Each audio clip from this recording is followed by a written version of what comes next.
All right, so this will be the last video in the set for the day, and I may cut this a little bit short because I want you to listen to that symphony and try some things and look at some paintings. So I'm probably not gonna do this as long, but I'm just gonna go a little farther into this. And by the way, I know I haven't really talked much about this piece, but like I think you take some once you get the first paragraph, the rest of it makes so much more sense. So he says, even those who hold that art is representative of time and place cannot help admitting that the more imitative an art is, the less it represents to us the spirit of its age. The more abstract, the more ideal an art is, the more it reveals to us the temper of its age. If we wish to understand a nature by means of its art, let's look at its architecture or music. He likes architecture and music because architecture and music are just about beauty.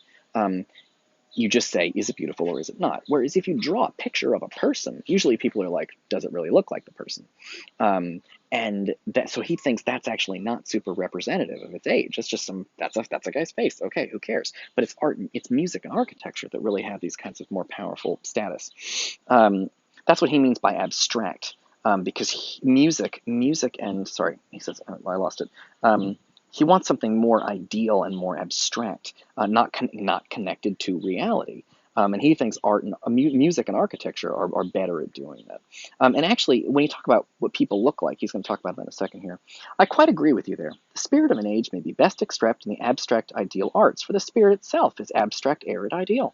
On the other hand, for the visible aspect of its age, for its look, as the phrase goes, we must, of course, go to the arts of imitation. So Cyril, who's an idiot, says, if you really want to understand what people looked like back then, you got to look at the imitative arts, meaning like a painting that imitates what a person looks like.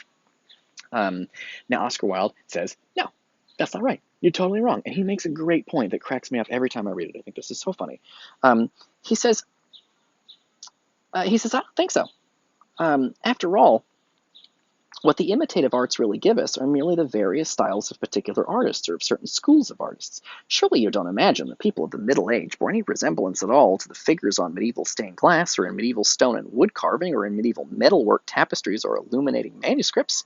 And MSS means manuscripts, mean books. They were probably, like handwritten books. They were very probably ordinary-looking people with nothing grotesque, remarkable, or fantastic in their experience.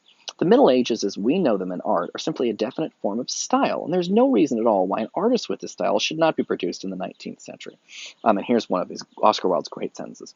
No great artist ever sees things as they really are. If he did, he would cease to be an artist. It's a great sentence. No great artist sees things as they are. If he did, he would cease to be an artist. Right? Plato and Pope are going to tell you that an artist should see things as they are. You got to look at reality, see it clearly, imitate it. Oscar Wilde says the opposite. If you're seeing what's there, you're going to be a terrible fucking artist. And he makes a great point here, which he says, listen, when you look at paintings from 600, if you look at paintings from like 800 years ago, he says, do you think people really looked like that? Like, he says, no, they were probably just ordinary looking people like you and me. Like the paintings, when you look at a painting, and this is his main point, like the splatters of color. When you look at a painting of a person, he says you shouldn't pay attention to what the person really looked like in reality. You should pay attention to the style of the painting. So, you can jump around a lot with examples of this thing, but if you know Picasso, and I'll give you a Picasso example also, but Picasso drew these pictures that they look crazy. They look like these weird masks. They don't look like real people, but he would like draw a picture of a person and it would come out all jagged and crazy and weird. Oscar Wilde loves that. He also says, when you look at, he says, if you look at a painting from 800 years ago, do you think people don't really look like that? My favorite example of this is, my students tend to know this one. Like in ancient Egypt, they would do drawings on paintings on the walls, and it was people sort of doing this kind of thing, and they're like weird two-dimensional people that are like,